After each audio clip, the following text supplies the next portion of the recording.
Tes. Bismillahirrahmanirrahim. Assalamualaikum warahmatullahi wabarakatuh. Alhamdulillahirabbil alamin. Wassalatu wassalamu ala nabiyil karim Muhammadin wa ala alihi wa man tabi'ahum bi ihsani ila yaumiddin. Amma ba'du. Kaifa halukum ananku sekalian? Bagaimana kabar kalian hari ini? Semoga kalian sehat selalu dan selalu dalam perlindungan Allah Subhanahu wa taala. Anak-anakku sekalian, insyaallah pada pertemuan kali ini materi yang akan kita bahas adalah jenis-jenis usaha.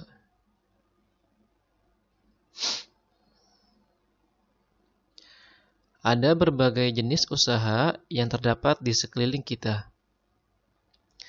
Jenis usaha yang dilakukan seseorang biasanya disesuaikan dengan bakat dan keterampilan yang dimiliki. Untuk memenuhi kebutuhan hidupnya, tiap orang melakukan usaha yang berbeda-beda. Kegiatan ekonomi di masyarakat yang sangat beragam dikelompokkan menjadi beberapa bidang usaha. Bidang-bidang usaha tersebut adalah sebagai berikut. Yang pertama, usaha di bidang pertanian. Indonesia dikenal sebagai negara pertanian. Sebagian besar penduduk di Indonesia bekerja di sektor pertanian. Usaha di bidang pertanian meliputi pertanian, perkebunan, peternakan, dan perikanan. Usaha pertanian. Pertanian merupakan suatu kegiatan bercocok tanam. Usaha pertanian dapat dilakukan di sawah, tegalan, ladang, atau kebun.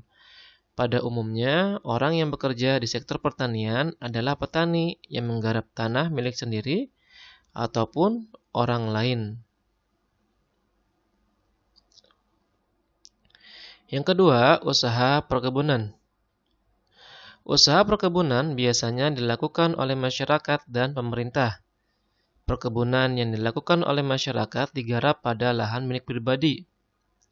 Perkebunan yang dilakukan oleh pemerintah digarap pada lahan pemerintah.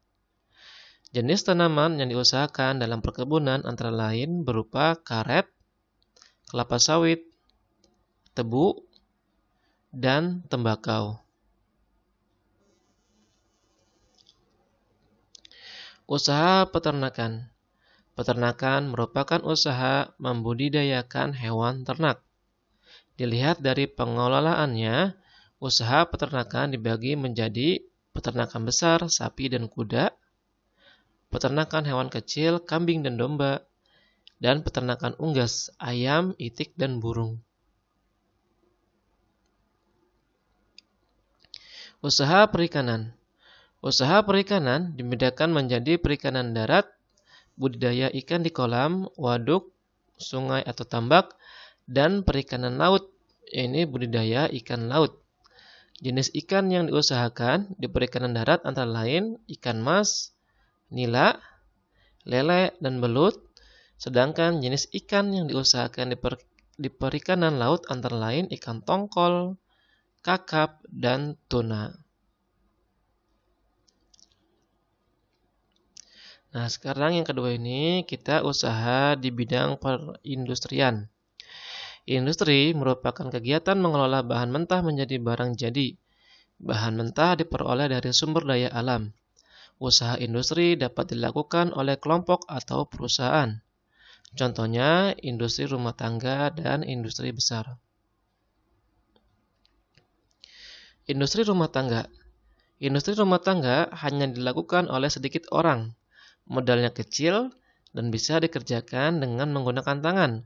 Contohnya kerajinan anyaman dan kerajinan keramik. Industri besar. Industri besar dilakukan oleh pabrik-pabrik yang memiliki tenaga yang besar, tenaga kerja yang besar, dan peralatan modern.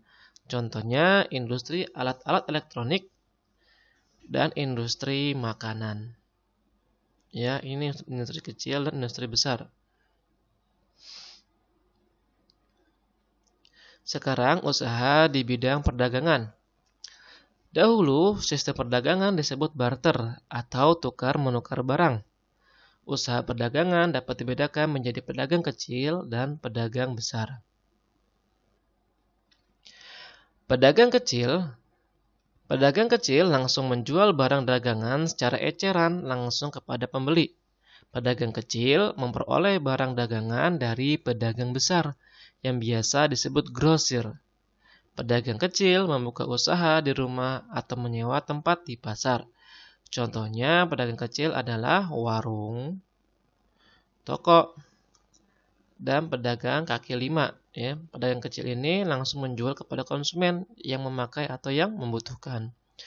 Sedangkan pedagang besar menjual barang dalam jumlah banyak. Ya, pedagang besar yang melayani pedagang kecil. Barang-barang yang dijual oleh pedagang besar biasanya diperoleh langsung dari pabrik. Ya, pedagang besar dapat juga sebagai agen langsung dari pabrik. Pedagang besar biasa disebut grosir. Pedagang besar harus mempunyai gudang yang besar, ya. Pedagang besar ini dia langsung ke pabriknya, ya, dan dia menjual ke pedagang kecil. Nah, kemudian pedagang kecil ini ngambil dari pedagang besar dan dia pedagang kecil ini langsung menjualnya kepada konsumen. Usaha di bidang jasa.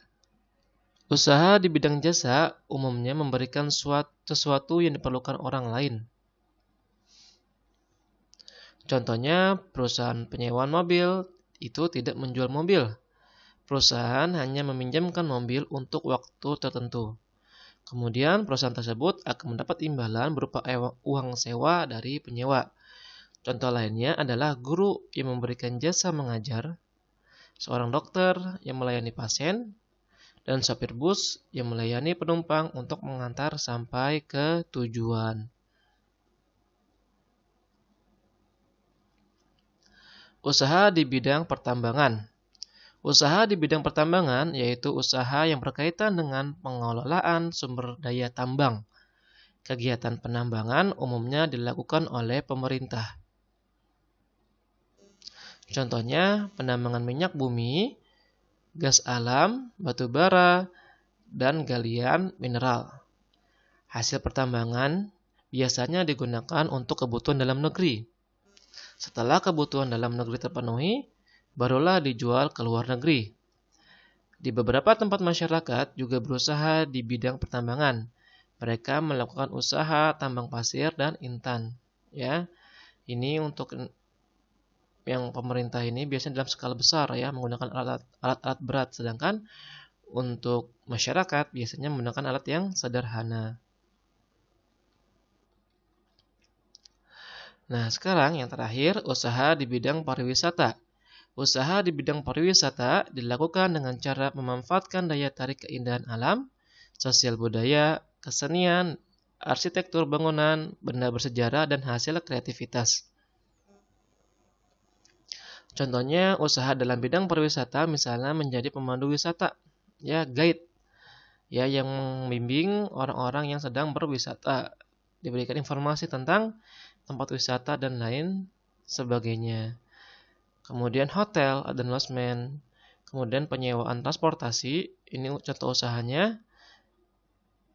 Kemudian menjual barang-barang souvenir atau cenderamata, ya dalam bidang pariwisata. Mungkin itu saja dari Pak Hendra. Syukran wa jazakumullah khairan. Semoga apa yang kita pelajari hari ini dapat dipahami dengan sebaik mungkin. Cukup sekian. Assalamualaikum warahmatullahi wabarakatuh.